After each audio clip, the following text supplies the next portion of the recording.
Hey, Shalom, it is your brother Yuanathon. First and foremost, I want to give all praises to the Most High, Yahweh, Bahashem, Yahweh Shai, Bahashem, Rakah Kadash. I want to give double honor to the apostles and the elders of Great Millstone. And I want to say Shalom to all the brothers and, of course, the few sisters who are pursuing this truth in sincerity. All right, may the blessing of election be upon your house. The title of today's lesson is Putting Yourself in a Position to Be Used. Now, in the world, this comes along with the negative connotation, right? Used? Ain't nobody supposed to be using me. You just using me. You know, it comes along with a negative connotation. But in our walk, you actually come to find that it's the opposite. You want to be used. Whatever the talents the Lord has blessed you with, whatever, things you have an affinity for, well, does it benefit the body in a way? If it does, okay, do it to the best of your ability. You have a, is it something that you could teach or a skill that you could pass on to another brother for the sake of the body? Well, you duplicate yourself. The things that aren't beneficial to the purpose of Yahweh Hashem, Yahweh Shai, well, you throw it out.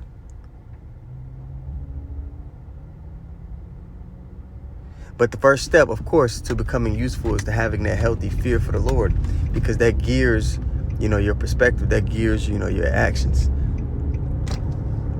And it molds your conduct, because if you fear the Lord, you're going to start to, rehearse the righteous acts to the best of your ability. Okay. And along with applying that to your life comes an internal change. All right. But the first precept I want to go to is Proverbs 3. And we'll start the third verse. It says, "Let not the mercy and truth forsake thee. Bind them about thy neck, write them upon the table of thy heart." Now, let me go pull this up in the parallel with the NLT. All right, Proverbs 3:3. Once more in the NLT, verse 3, it says, "Never let loyalty and kindness leave you. Tie them around your neck as a reminder. Write them deep within your heart." So the Lord's ways need to constantly be on your mind, because that is what steers, your judgment, your conduct, how you speak, your conversation, all of those things. Right? Verse 4, "Then you will find favor with both Yahweh and people." Okay? We've been given a hack on how to, maneuver, how to operate. Let me see. Let me find myself a little gas pump before I get going. Oh, man. Okay. Yeah, we've been given the hacks on how to operate and maneuver. Okay. Verse 5. "Trust in the Lord with all your heart. Do not depend on your own understanding." Okay. In verse 7 in the KJV says, "Be not wise in thine own eyes. Fear the Lord and depart from evil." Our job is to forward the Most High's will. And in doing that, self-awareness is required. Okay. We all have strengths and affinities for particular parts of the ministry. For example, here in Dallas, our second in command thrives, in the branch of administration, talking about Elder Ariala.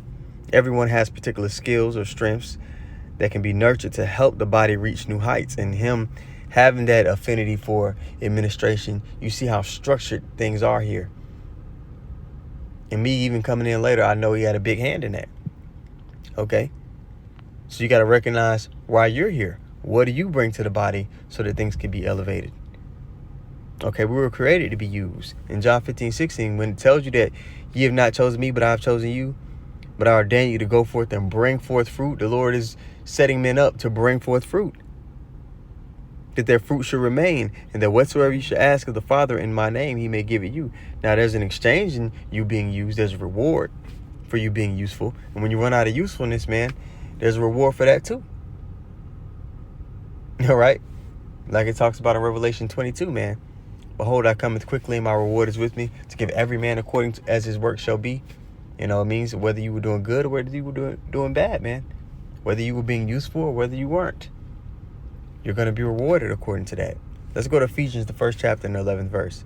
It says, "In whom also we have obtained an inheritance, being predestined according to the purpose of him who worketh all things after the counsel of his own will, So again, you were created to be used. There are spirits that were predestined, that their whole purpose of being created was to be used in a particular fashion for the Lord's purpose. So we forward the husband's will being likened unto the bride. All right, let's go to Ecclesiastes 12 and 13. You all know this is the purpose, our whole purpose in life. Let us hear the conclusion of the whole matter. Fear Yahweh and keep his commandments, for this is the whole duty of man. It's our whole duty, our whole purpose, to fear the Lord, keep his commandments, forward his will.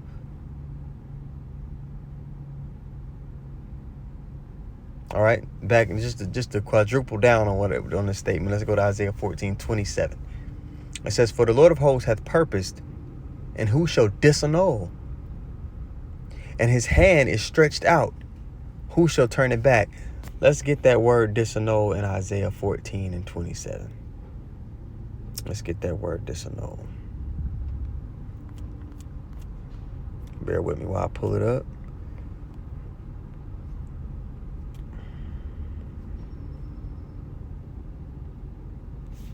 Strong's H6565. Parer. And it means to break, to frustrate. Nobody's going to frustrate what the Lord has ordained. Okay? Yeah, man.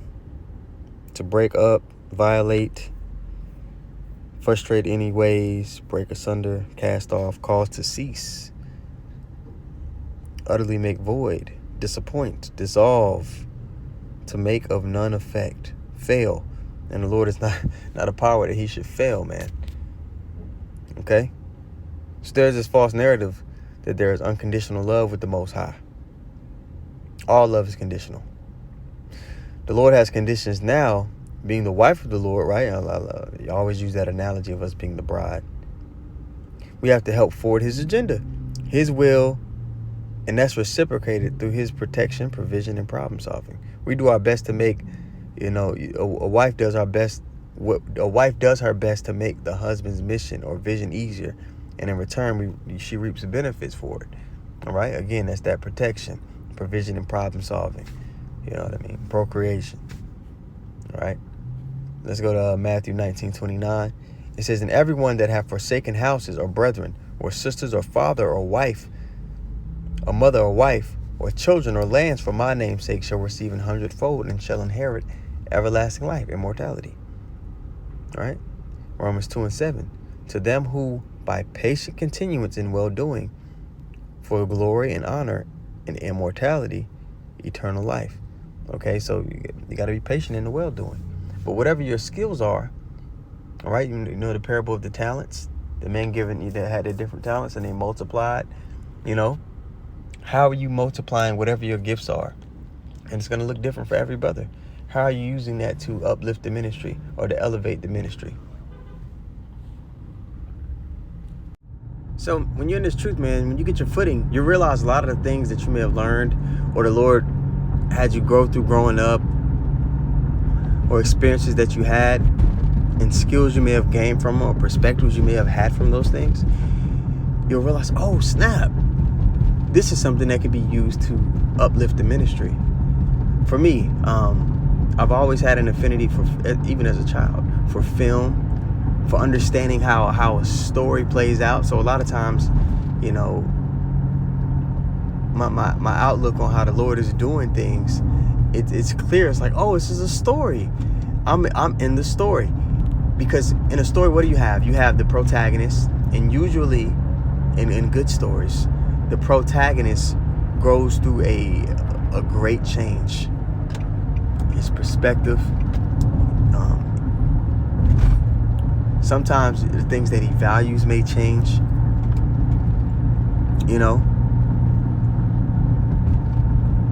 and he goes through adversity that makes him realize, his own faults and how he needs to maneuver to evade the adversity that's trying to crush him. The wicked is trying to crush us here on this side, so we're going through a dynamic change. But but we've been equipped with the knowledge and understanding to maneuver that. But we're still going through the change. We're still being molded. So, that, and then also, me playing basketball, growing up as even, from a kid all the way up to when I did go play Division I basketball. I played point guard pretty much my whole life. And there's people don't understand, when you play basketball, the point guard would be like the quarterback in football. So he has to direct traffic, right? So I'm going to speak basketball terms. So this might be for a particular demographic of brothers and sisters. But when you play point guard, you have to maneuver traffic. You have to know the plays. At the University of Pittsburgh, we had we have 30 plays, right?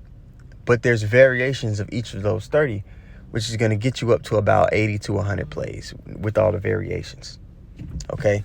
So with that going down, as a point guard, you got to know all the plays, because you're going to have big men. You're going to have all these different guys who play. The coach might call a play, but they don't remember it, so to speak. So, you need to be here. You're coming off the double. And you have to be able to direct traffic on the fly, notice things on the fly, because the game is fast paced, and let brothers know, okay, where they need to be, which making it akin to this truth. There's certain things that you may notice that a brother needs to be doing, that he may need to fix, or certain pitfalls you may see that, a brother may be doing. So you're like, hey, brother, watch out for this, because, this could happen. You've learned how to communicate quickly and to spot things, or to call an audible. Oh, this is happening. What the right response should be will be this. You know what I mean? Because, through your experiences. Also, each individual, how important it is to have a relationship with each individual on your team. Because as a point guard, you need to know, especially within the heat of battle, you need to know, and we're in a spiritual battle, you need to know what makes every person on your team tick. What makes them move? How can you pull the best out of them? You have to figure it out. And you learn a lot of that through, prior to every season, every team has a conditioning period. Whether it's a month or a week, some teams they have called Hell Week, where the coaches put you through a conditioning week, running and getting your body in the peak physical shape. And they put you through exercises that are just below impossible to see the mental, toughness of each individual member. That's the purpose of it, is to get in shape, but it's also to see the mental fortitude of each person on the team. Okay. Now, a good point guard during that period, you're watching every guy. Of course you got to watch yourself too. But you're watching every guy to see, okay, who can I push? Who do I, maybe over the course of a rebuke needs to be built up more so than the next guy. Because there's certain guys, in the heat of battle, it's a tough game. They made a mistake. There's certain guys you can come to and be like, motherfucker, tighten up. We need you to, you could come to them like that. And there's certain guys you need to build up. Hey, I believe in you, man. Don't let them get positioned in the post. We got your back. Communicate. We here. I got you. Come on. There's different approaches for each member on your team. Different approaches for, each brother in the body. Yeah, there's going to be times where everybody get it. But there's different approaches if you're trying to get the best out of someone for, particular instances. There's some brothers who might be, they beat themselves up. You know what I mean? So you got to come in and be like, show them the perspective. Hey, dude, have you realized this? Focus on what you're doing well. Don't worry about, the things that you may lack. So there's particular, everybody has had particular upbringings and skills added unto them to where it could be beneficial to the body, So, like the brother Taz, and I'm rambling now, but, Lord willing, you're getting something out of it. Brother Taz, I'm out here in Dallas. In middle school, that brother, he was assigned to be, I guess where he grew up at, it was always fights and it was a violent little neighborhood. So at his middle school, they ordained him like the peer counselor. So if dudes had a problem, they would put him in the room with those two guys and he'd be like, okay, what's the problem? Why are you guys actually mad? And how can it be resolved? All right. That was his position in middle school. And here in the Dallas camp, amongst the younger brothers, he does a lot of counseling. Between other camps, he does a lot of counseling. So that he already had prior experience to that lot pretty much. So you got to figure out, man, what do you do? What can you bring to the table that's beneficial to the body to make it operate at peak capacity? And it's going to look different for each brother. Makes me think of the story with Nathan and King David. Nathan, clearly had a way of communicating to David because he was coming to the king and calling him out on some wickedness that he was doing, right? And that, you got to be careful how you come up to a king. You speak wrong, it could cost you your life. You understand? But Nathan had a way of communicating to David to where, hey, what's up, man? Hey, y'all watching that? All right. So Nathan had a way of communicating to David in which, David could actually palate it and realize, oh damn, I'm going off, right? So the story with the little ewe lamb, and I'm just gonna read it.